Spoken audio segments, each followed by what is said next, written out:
Hello, good morning, and welcome. As you can see, once again, we're in this beautiful sanctuary at Christian Church of Waterloo in Waterloo, Nebraska. What a great day to spend with everyone. Even though things look bad right now, we need to be aware of what's going on around us.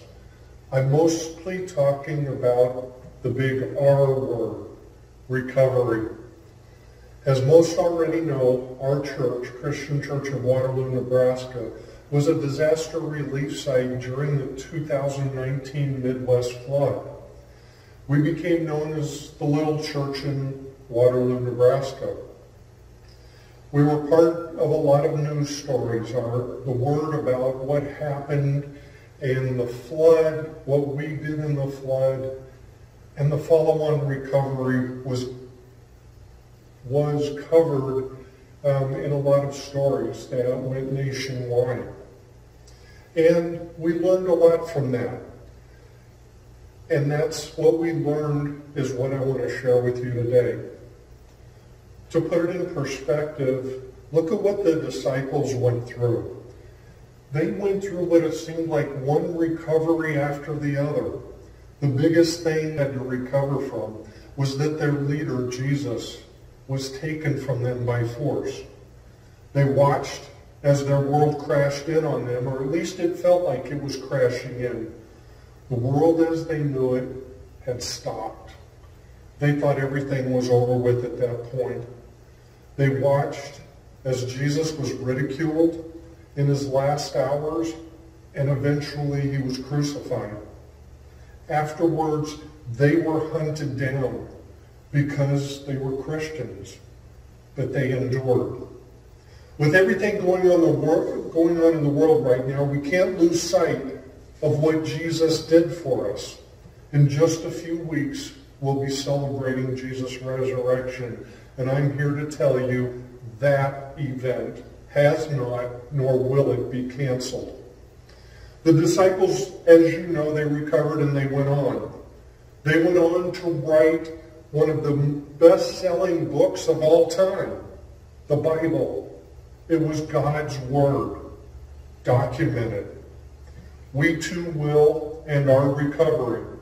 But it's not like an illness where when you're sick, then you recover and everything is better.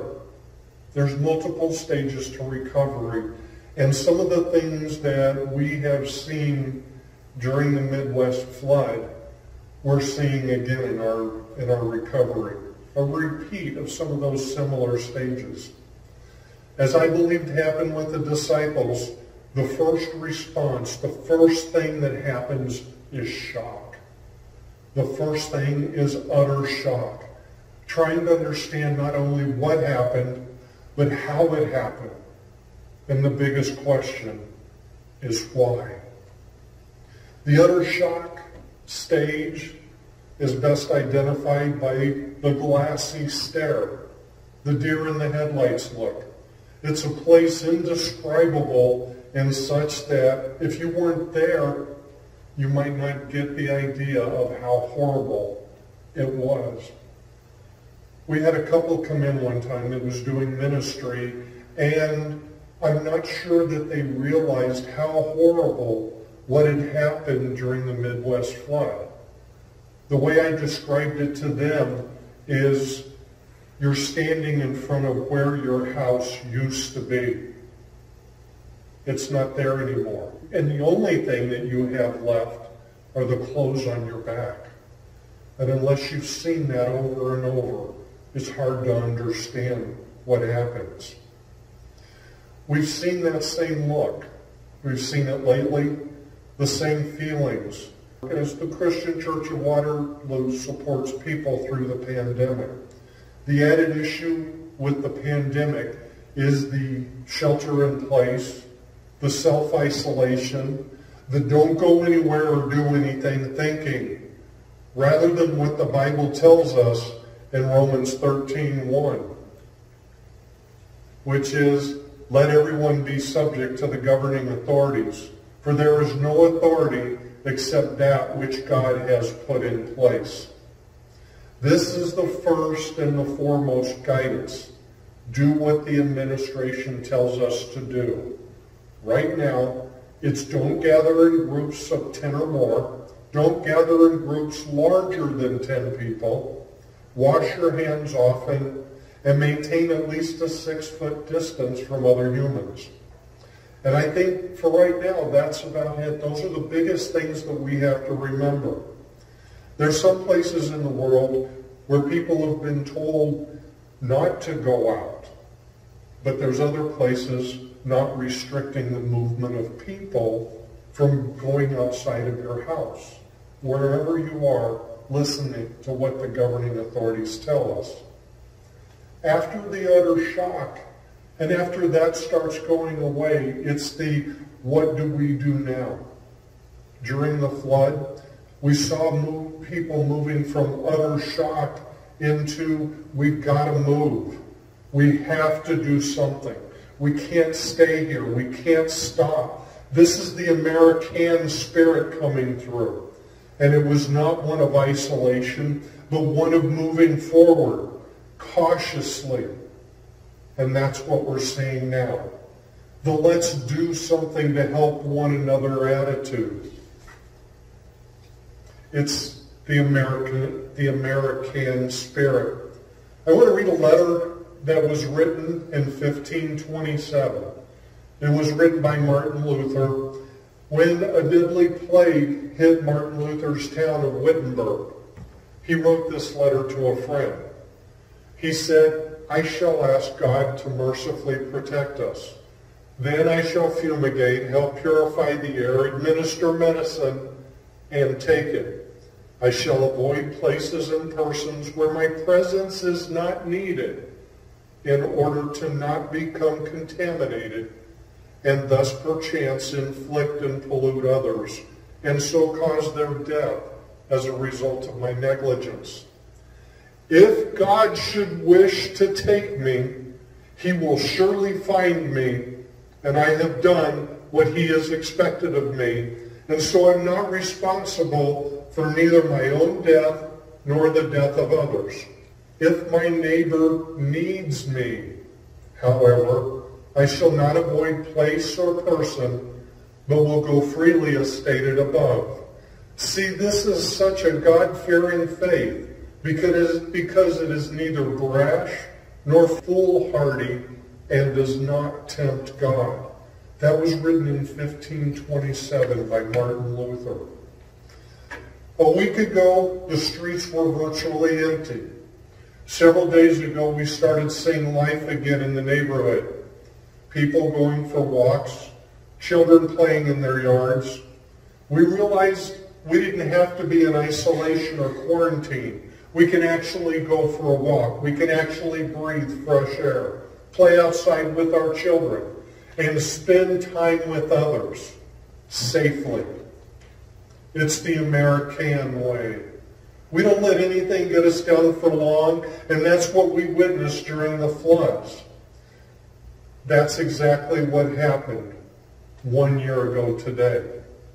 Once flood survivors were over the shock of the travesty, the shock of losing everything they owned, the shock of watching a lifetime of memories being put into a dumpster, taken down the street to go to the garbage dump. They were being hauled away. After that, we got up and we fought because we knew that's what we had to do. We didn't stay down. We fought for our sanity. We fought for our unity. We fought for our communities and our friends. And we recovered. And we will this time too. The next stage in all of this is the prosperity stage. And I see us moving into that stage. It's the stage that no matter what I've lost, I'm still alive. Even if I have to use firewood to heat my house, I'm going to beat this and we are going to win. The prosperity stage is where utter shock is behind us. It's the stand up and get moving stage is behind us. And now we're coming back leaner, meaner, and more alive than we were before. We didn't let the bad overcome the good. They say bad only wins when good people stand around and do nothing about it. If you're looking for bad, you'll find it. If you're looking for good, you're going to find that also. We're not quite into the prosperity stage because I'm just now seeing people getting up and moving. In Isaiah 54:17, it said, "No weapon formed against you will prosper." That's what God said. No weapon formed against us will prosper. People are starting to do things like carry out from restaurants. So the restaurant is still there when all of this is over. By taking carry out from a restaurant, you're helping other people. You're helping your neighbor. You're helping your community. You're helping the friend next door. The first night I saw a family out for a walk. I told my wife that we have to do that also. Others need to see us. Others need to see life. Others need to see us out walking too. Unless people know we're all right, and that as Americans, we have and we will come back. And watch out. We're coming back stronger than we were before. Keep your eyes focused. My wife and the entire congregation here at Christian Church of Waterloo saw our community go through these stages, and we were there to help. We're there to help now too. The real question is, what has God called you to do? If He's invited you to do something, He wants to work through you. We're working with our city to find people who can't get out, or they're in a high-risk category and shouldn't get out. Those of us who are shopping anyway are now picking up those few extra things for those who can't get out.